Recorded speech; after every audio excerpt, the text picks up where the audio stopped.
Bonjour les licornes et les pirates. Aujourd'hui, je vais vous lire Le loup qui avait un nouvel ami, d'Oriane Lallemand et Léonore Thuillier aux éditions Ozu.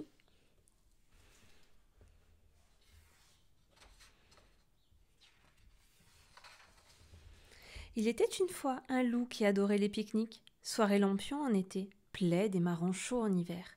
Lui et ses amis avaient toujours de bonnes idées pour s'amuser. Il s'appelait Loup. Ce jour-là, justement, Loup se rendait à un pique-nique organisé par son copain Gros Louis. Arrivé près de la cascade, Loup découvrit un étranger installé au milieu de ses amis. C'était un petit loup à lunettes, au pelage gris-blanc, un drôle de loup assurément. Salut Loup, fit Gros Louis, je te présente Loup Blanc, il arrive de loin et s'est arrêté dans notre forêt pour déjeuner. Enchanté de te rencontrer, fit Loup Blanc, en sautant au cou de Loup. Moi aussi, répondit Loup, un peu surpris. Ce fut un pique-nique très réussi. Loup Blanc était passionnant. Il avait vécu 1000 aventures et connaissait des histoires incroyables. Pour finir, il fit même quelques tours de magie. Où as-tu appris à faire tout cela demanda Louve impressionné. Par-ci par-là, répondit le petit loup en haussant les épaules. Et si tu restais quelques jours avec nous proposa alors Loup. C'est ainsi que Loup Blanc s'installa dans la forêt. Au début, Loup trouva cela amusant, mais très vite cela devint fatigant. Loup Blanc parlait tout le temps, il suivait Loup partout, et surtout, Louve le trouvait vraiment chou. Loup était jaloux. Mais Loup n'était pas le seul à être agacé par le petit loup. En effet, là où il passait, c'était la catastrophe assurée. Ainsi, quand Joshua l'invita à prendre le thé, Loup Blanc fut si content qu'il fit des bonds dans toute la maison. La jolie théière, les tasses et les biscuits se retrouvèrent par terre. Pardon, Joshua, fit le petit loup tout penaud. Ce n'est pas grave, soupira Joshua, mais il faut apprendre à te calmer. Va donc faire un tour dans la forêt. Sur son chemin, le petit loup rencontra Valentin. Il bricolait près de la rivière. Je construis un grand radeau, expliqua ce dernier. Je vais organiser un pique-nique sur l'eau. Je peux t'aider si tu veux, proposa Loup Blanc tout excité. Avec plaisir. Prends le marteau et enfonce le clou. Hélas, malgré ses lunettes, Loup Blanc n'y voyait pas bien. Pauvre Valentin, c'est son doigt que Loup Blanc écrasa.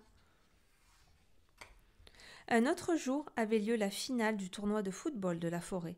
Les loups rencontraient les renards et ils avaient bien l'intention de gagner. Est-ce que je peux jouer avec vous demanda Loup Blanc. Parfait, se réjouit Alfred. Valentin est blessé, tu vas le remplacer. Ce fut un match étonnant. Loup Blanc fit le singe avec la balle et marqua 2 buts contre son camp. Cela amusa beaucoup les spectateurs, mais pas du tout les joueurs. Drôle de façon de jouer, gronda Alfred. À cause de tes pitreries, nous avons perdu. Tu es une vraie calamité, ajouta Loup dégoûté. La prochaine fois, reste dans ton coin, termina Valentin. Les yeux de Loup Blanc se remplirent de larmes, et tête basse, il s'en alla. Bravo les amis, se fâcha Louve. On dirait que le match vous a ramolli le cerveau. Loup Blanc ne connaît rien au foot, voilà tout. Pendant plusieurs jours, personne ne vit Loup Blanc.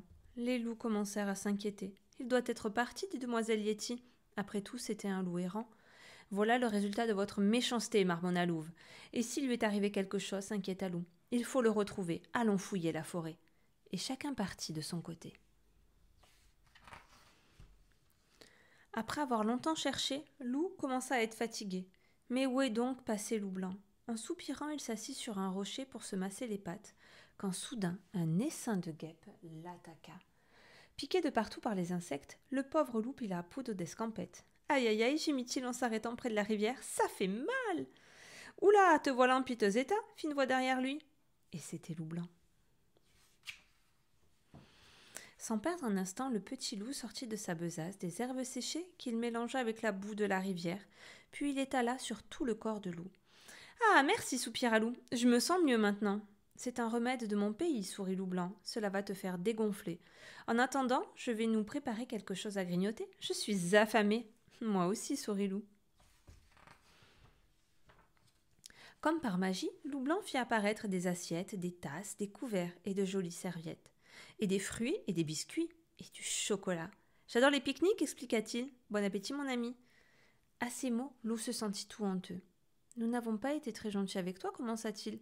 Je suis habitué à ce qu'on m'aime pas, répondit Loup Blanc tristement. Je suis petit, j'ai des lunettes, je bouge tout le temps. Je suis différent. Différent, Filou, mais regarde-moi avec mon gros œil et mon petit œil, et demoiselle Yeti toute rose, et Gros Louis avec son museau rond et son beau bidon. On est tous différents, et on a tous plein de talent. Vraiment, fit le petit loup. Ni une ni deux, il se précipita sur Loup. Pas de bisous par pitié, rigola ce dernier. C'est à ce moment-là que la bande débarqua. Le voilà, il est là, Loup l'a retrouvé, hurla demoiselle Yeti folle de joie. Vous aussi vous me cherchiez, s'étonna Loup blanc. Évidemment, et nous étions tous très inquiets, répondit Louve. Doucement, Loup attrapa Loup blanc et le posa sur le sol, devant lui. Mes amis, ce petit loup est épatant, j'ai échappé belle grâce à lui. Quelques jours plus tard, les loups se retrouvèrent autour d'un grand pique-nique sur l'eau. Tout le monde s'installa sur le radeau et Loup prit la parole. On a un nouveau copain, un petit loup très marrant. On se demandait s'il aimerait rester avec nous pour toujours. Qui? Moi? Cria Loup blanc en bondissant partout. C'est ainsi que tout le monde se retrouva à l'eau pour le pique-nique le plus drôle jamais organisé. Parole de Loup mouillé.